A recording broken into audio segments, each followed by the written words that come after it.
Hello everyone, welcome to my channel study studio. कैसे बेटा आप सभी? आशा है सभी बहुत ही अच्छे होंगे। मैं आज आपको कराऊंगी जो क्लास 7 का चैप्टर नंबर 13 वीर कुंवर सिंह, इसके क्वेश्चन आंसर। पिछली वीडियो में हमने इसके चैप्टर एक्सप्लेन डाला हुआ है, बहुत ही अच्छे से इसका एक्सप्लेन चैप्टर का मैंने डाल दिया है। सभी बच्चे उसको पीछे जाके वीडियो में देख सकते हैं। और आज हम इसका करेंगे चैप्टर नंबर 13 वीर कुंवर सिंह। इसके जो एनसीईआरटी क्वेश्चन आंसर है बेटा,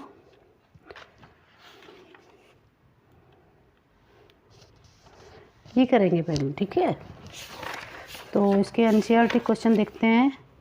देखिए, ये है इसके एनसीईआरटी के निबंध से, ये निबंध है एक, और इसमें ये 5 क्वेश्चन हैं मेन। तो मेन क्वेश्चन ये 5 है। उसके बाद जो ये निबंध से आगे हैं ये देख लेंगे, इंपॉर्टेंट अंक कराएंगे। अनुमान और कल्पना क्वेश्चन आते नहीं है, और भाषा की बात में ये बुक में भरवा देंगे, ठीक है। और कुछ आगे है नहीं, ये नेक्स्ट चैप्टर आ गया। तो सभी बच्चे जिनको क्वेश्चन नोट करने हैं वो नोट कर लेंगे, और जिनको समझने हैं वो समझ लेंगे, ठीक है बेटा। सभी क्वेश्चनों को अपने नोट कर लेना और इनको समझ लेना।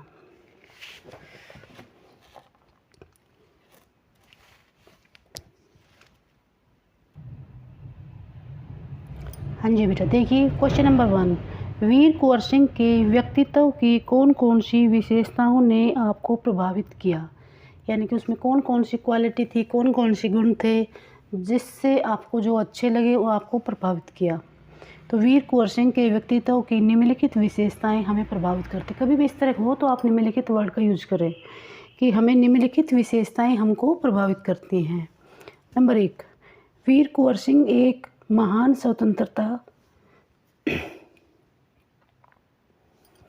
जो वीर कुंवर सिंह थे एक महान स्वतंत्रता सेनानी थे।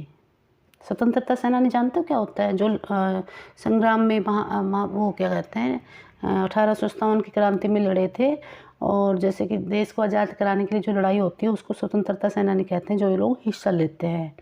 तो वीर कुंवर सिंह एक महान स्वतंत्रता सेनानी थे। उन्होंने 1857 के स्वतंत्रता संघर्ष में बढ़ चढ़ कर भाग लिया।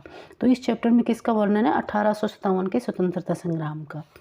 उन्होंने अंग्रेजों की सेना को एक बार नहीं कई बार हराया। उनकी वीरता और बहादुरी को बाद में भी याद किया जाएगा, ठीक है। तो 1857 उन्होंने कई बार भाग लिया और अंग्रेजों को कई बार हराया, और उनको सदा याद किया जाएगा। इसका दूसरा हमें विशेषता क्या है? जो वीर कुंवर सिंह थे वो स्वाभिमानी व्यक्ति थे। जब वे गंगा पार कर रहे थे तब वे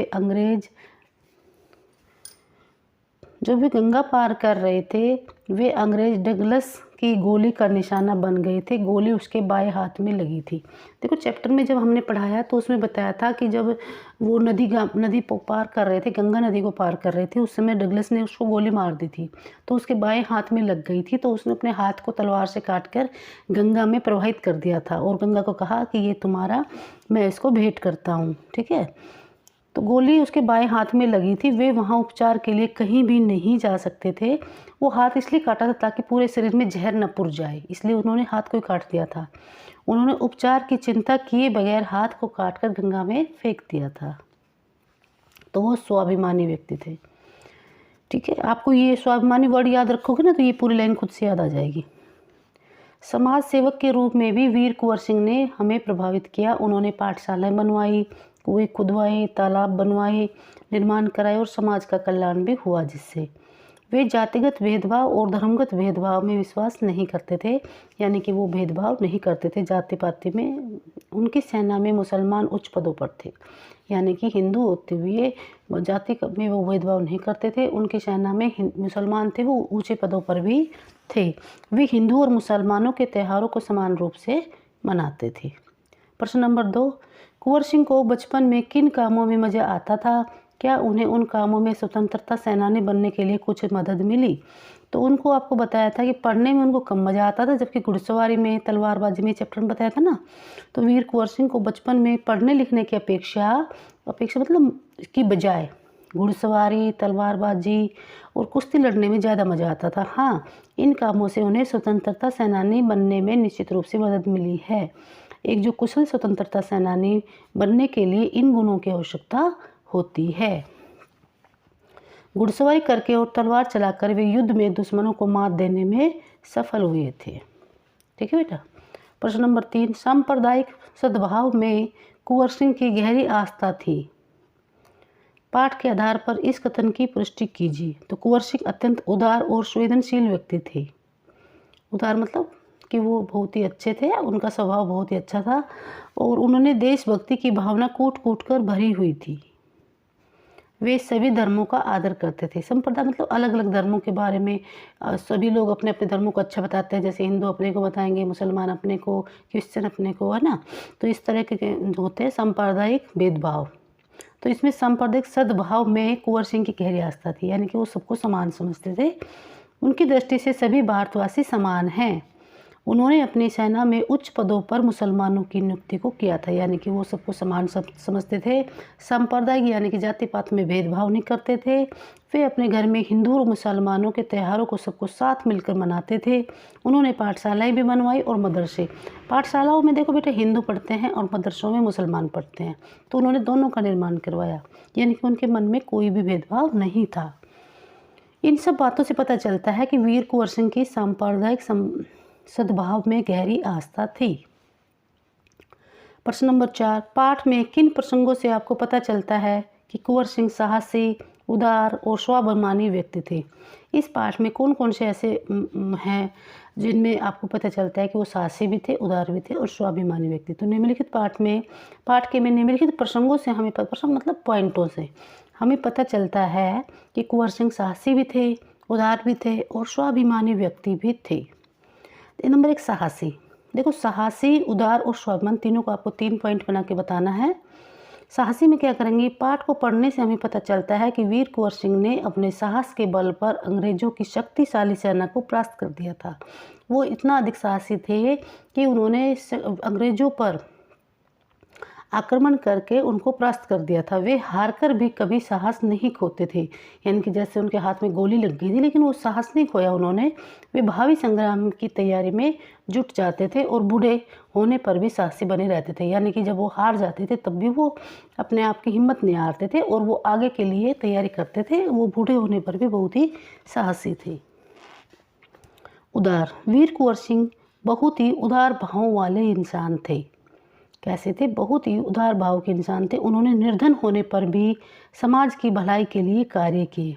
वो ज़्यादा अमीर नहीं थे, फिर भी समाज की भलाई के लिए बहुत कार्य किए। वे समाज के लिए कुएं खुदवाए, सड़कें बनवाई, तालाब बनवाना उसका धर्म, अपना धर्म समझते थे। उनकी उदारता का पता इस बात से चलता है, उन्होंने मुसलमानों को अपनी सेना में उच्च पदों पर नियुक्त कर रखा था, यानी कि वो मुसलमानों से भी ईर्ष्या भेदभाव नहीं करते थे। अगला पॉइंट है स्वाभिमानी।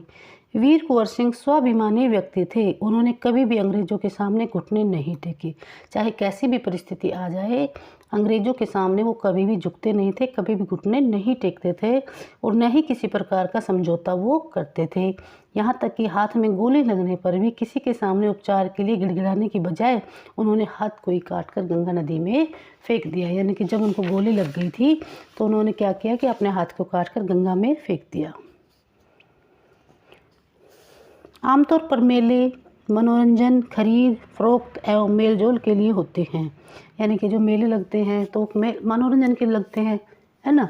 तो वीर कुंवर सिंह ने मेले का उपयोग किस रूप में किया, तो वीर कुंवर सिंह ने मेलों का उपयोग स्वतंत्रता के लिए क्रांति की योजनाएं बनाने के लिए किया, यानी कि वो मतलब जो वो मेला था ना सोनपुर का, जिसमें पशु वगैरह बेचे जाते थे, हाथी वगैरह का सौदा होता था, वहाँ पर उन्होंने बड़ी बड़ी योजनाएं बनाई, स्वतंत्रता के लिए गुप्त योजनाएं बनाते थे।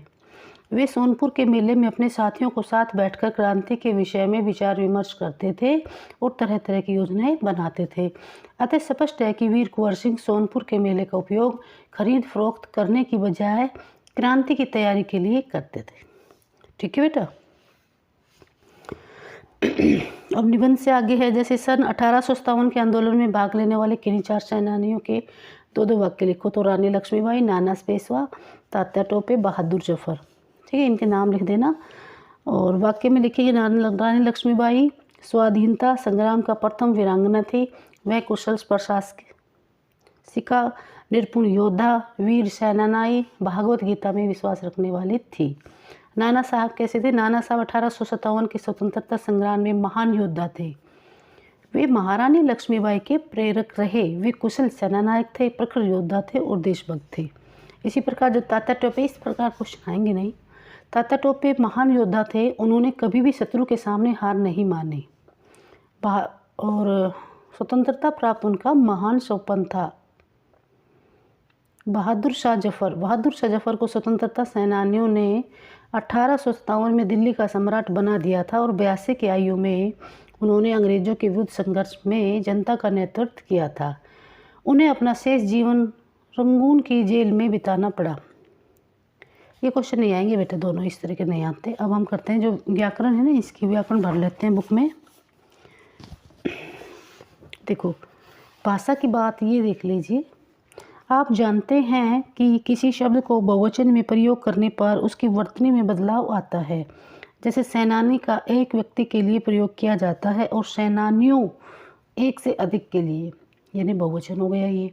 सेनानी शब्द की वर्तनी में बदलाव हुआ, अतः वर्ण में नी की मात्रा दीर्घ बढ़ी और हर्ष छोटे की मात्रा हो गई। ऐसे शब्दों को जिनके अंत में दीर्घ इनका इकार है, बहुवचन बनाने पर वह इकार हो जाता है। यदि शब्द में अंत में हर्ष और इकार है और उसमें परिवर्तन नहीं होता तो दृष्टि से दृष्टि नीचे दिए गए शब्दों का वचन बदलिए, यानी कि बहुवचन बनाने आपको नीति से नीतियाँ, जिम्मेदारियों जिम्मेदारी, सलामी सलामियाँ, स्थिति का आपको स्थितियाँ लिख देना है, चांद बिंदु लगा देनी है। स्वाभिमानियों का स्वाभिमानी, और यानी कि ये तो बहुवचन हो गया, ये एक वचन हो गया, ठीक है। स्थिति एक है, ये बहुत सारी स्थितियाँ हैं। गोले का गोलियाँ, ठीक है, जिनका एक वचन है बहुवचन और जिनका बहुवचन है वो एक वचन, ठीक है। तो ये हो गया चैप्टर कंप्लीट, इसके क्वेश्चन आंसर सभी। आशा है सबको बहुत अच्छे से समझ में आ गए होंगे।